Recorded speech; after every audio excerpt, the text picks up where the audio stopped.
అందరికీ నమస్కారం. నా పేరు రంగనాథ్. సనాతన సిరివెన్నెల ఎస్ఎస్వి యూట్యూబ్ ఛానల్కి అందరికీ స్వాగతం.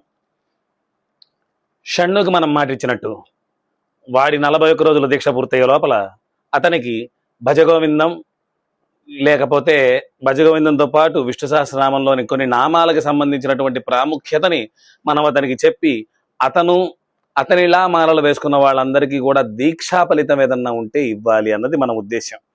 దానిని అనుసరించి ఈరోజు మనం భజగోవింద స్తోత్రం గురించి చెప్పుకోబోతున్నాం. షణ్ణుకి ఉద్దేశం ఏంటంటే, భక్తి అనేది పెద్ద విషయం ఏం కాదు. వేసుకున్న 41 రోజులు ఉండేసి తర్వాత ప్రశాంతంగా ఎవరి పని వాళ్ళు చూసేసుకొని ఈ రోజులో చేసిన పూజ అంతటికీ కూడా వచ్చేసారి వేసుకునేటప్పటికి పరమాత్మ గురించి ఒక అవగాహనతో వేసుకోవాలన్న ఆలోచన అతనికి ఏమీ లేదు. అతని ఉద్దేశం ఏంటంటే, ఇప్పుడు మాల వేసుకున్నాడు, ఈ 41 రోజులు పద్ధతిగా ఉంటాడు, 42వ రోజు మాల తీసేసిన తర్వాత యథావిధిగా ఉంటాడు, అందరినీ తిడుతుంటాడు, అందరి మీద చాడీలు చెబుతుంటాడు, అందరి మీద ఎక్కువ కంప్లైంట్లు మోస్తుంటాడు, ఇలాంటివన్నీ చేస్తుంటాడు. అలా కాదు నాన్న, ఇది ఒక ప్రాక్టీస్. అది భజగోవిందంతో ఎందుకు చెప్తానంటే, భజగోవిందం గురించి బయట చిన్న అపోహ ఉంది. ఏంటంటే, అసలు అన్ని శక్తి అంతా ఉడిగిపోయిన తర్వాత, వయసంతా అయిపోయిన తర్వాత అప్పుడు కూర్చొని భజగోవింద స్తోత్రంలో ఉన్న విషయాలన్నీ తెలుసుకుంటూ ఆ కొద్ది రోజుల పాటు పరమాత్మని చేరుకోవడానికి మార్గాలు వేసుకోవాలనుకుంటారు భజగోవిందం గురించి. కానీ అది కాదు. భక్తి, జ్ఞానం ఈ రెండూ కూడా ప్రాక్టీస్ ద్వారా పెరుగుతాయి.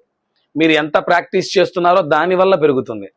అంతెందుకు, కొన్నాళ్ల క్రితం కొంచెం ఉత్సాహం ఉన్న వయసులోనో పిచ్చి పిచ్చిగా ప్రవర్తించినటువంటి ఒక వ్యక్తి తాను ఒక వయసుకు వచ్చేసరికి, 2 పిల్లల్ని కానీ ఒక వయసుకు వచ్చేసరికి తను ఆలోచించే విధానంలో కొంత మార్పులు వస్తాయి. వాటిని భక్తితో అనుసంధానం చేస్తూ ముందుకెళ్తే కేవలం వయసు అయిపోయి తన జీవితాన్ని ముగించడమే కాదు, పరమాత్మని చేరుకోవడానికి బీజాలు కూడా పడతాయి. కాబట్టి మోహముద్గరం అన్న పేరుతో ఉన్న భజగోవింద స్తోత్రం. మోహముద్గరం అంటే అర్థమవుతుందా మీకు?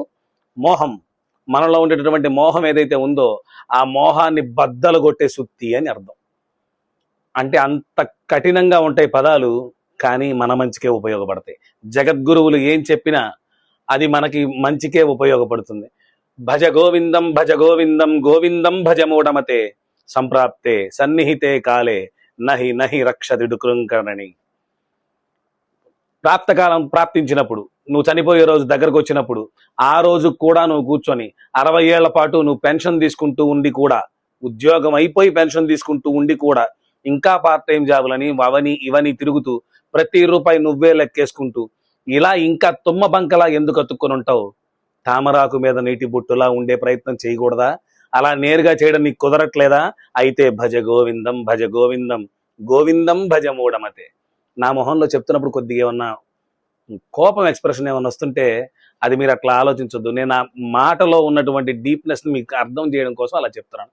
అంతకు మించి కోపం అనే ఉద్దేశం నాకు లేదు. ఇక మూఢజహీహి ధనాగమ తృష్ణాం కురు సద్బుద్ధిం మనసి వితృష్ణాం ఎలభసే నిజ కర్మోపాత్తం విత్తం తేన వినోదయ చిత్తం. మూఢ, మళ్ళీ తిట్టడం. జగద్గురువులు తిట్టరు ఒక మాట, ఎందుకంటే ఆయన దేన్ని పట్టించుకోరు. ఫస్ట్ ఆఫ్ ఆల్ పట్టించుకోరు అంటే ఒక వ్యక్తిని వ్యక్తిగా గౌరవించేటటువంటి తత్వం ఉండి వారిలో ఉండేటటువంటి తప్పును మాత్రమే ఎత్తి చూపించే స్థితి కలిగిన వాళ్ళని జగద్గురువులు అంటారు. మన గురువులైనా అంతే ఉంటారు. కాబట్టి వాళ్ళు ఆ విధంగానే ఉంటారు. మనిషిని ఎప్పుడు తిట్టరు, మనిషిలో ఉండే లక్షణాన్ని ఏమన్నా ప్రశ్నిస్తారు. అలాంటి వాళ్ళు మూఢ అంటున్నారంటే అర్థం చేసుకోండి. మూఢ, ఒరే మూఢుడా, నువ్వు సంపాదించే డబ్బంతా డబ్బు కోసం ఇంత తిరిగి తిరిగి తిరిగి తిరిగి ఎందుకు సంపాదిస్తున్నావు? అలాగా ధనాగమ తృష్ణ, ధనం నీకు అవసరానికి వాడుకోవడం, అవసరానికి సంపాదించుకోవడం, అవసరానికి పక్కన పెట్టుకోవడం పర్లేదు. అదే తృష్ణగా అవ్వకూడదు, అదే వ్యసనంగా అవ్వకూడదు. మూఢ జహీహి ధనాగమ తృష్ణాం కురు సద్బుద్ధి మనసి వితృష్ణాం. మనసులో సద్బుద్ధిని ఏమన్నా ఏర్పాటు చేసుకుంటే చాలా మంచిది కదా. ఎలభసే నిజ కర్మోపాత్తం విత్తంతేన వినోదయ చిత్తం. నువ్వు బతికున్నా చనిపోయినా వాటిలో ఉండేటటువంటి ఏ జీవ పరిణామ క్రమాన్ని కూడా నువ్వు మార్చగలిగింది ఏమీ లేదు. నువ్వు ఈరోజు ఈ డబ్బు కోసం నీ సొంత అన్నని తంతావు, తమ్ముడిని తంతావు, లేకపోతే నీ పెద్దవాళ్ళని తంతావు, ఇంకా ఇంకోళ్ళకి మోసం చేసేస్తావు. తీరా నువ్వు చచ్చిపోతావు. అర్థమవుతుందా? నువ్వే ఉండవు, నువ్వు చనిపోతావు. చనిపోయిన తర్వాత ఇది తీసుకున్న వాళ్ళు నిన్ను చూసి ఆదర్శవంతంగా ఫాలో అవుతారు. ఏమో, ఫాలో అవ్వచ్చేమో, అవ్వకపోతే మంచిది. అయితే ఇక్కడ మారేది ఏమీ లేదు కదా. విత్తం తేన వినోదయ చిత్తం, నీ మనసు నీ చిత్తం అంతా కూడా విత్తం అనే ఆనందంలో పడి కొట్టుకుంటుంది. మరి ఎప్పటికి రా నాన్న, భజ గోవిందం భజ గోవిందం, గోవిందం భజ మూఢమతే, సంప్రాప్తే సన్నిహితే కాలే, నహి నహి రక్షతి దుఃఖంకరణి. ఎరా షణ్ణు, అర్థమవుతుందా? ఈ రెండిటికి చాలా క్లుప్తంగా అర్థం చెప్తున్నాను. ఈ క్లుప్తంగా అర్థం చెప్తున్న విధానం నీకు నచ్చితే, ఇంకొంచెం బాగా చెప్పించుకోవాలని నీకు అనిపిస్తే, నీ ఫ్రెండ్స్ చేత నేను ఎప్పుడు అడిగినట్టే 30 కామెంట్లు 40 లైకులు. మళ్ళీ చెప్తున్నాను, అలా అడగడం నా ఛానల్ పెంపు కోసమో ఇదంతా కాదు. నా ఛానల్ పెరిగితే పెరుగుతుంది, లేకపోతే లేదు. కానీ భజగోవిందానికి సంబంధించి కానీ, విష్ణు సహస్రనామానికి సంబంధించి కానీ, సనాతన ధర్మానికి సంబంధించి కానీ ప్రతి విషయం సమాజంలోకి వెళ్ళి తీరాలి. అందరికున్న అపోహలు పోవాలి. దేవాలయానికి వచ్చి దండం పెట్టుకోవడంలో ఉండే భయాందోళనలు పోవాలి.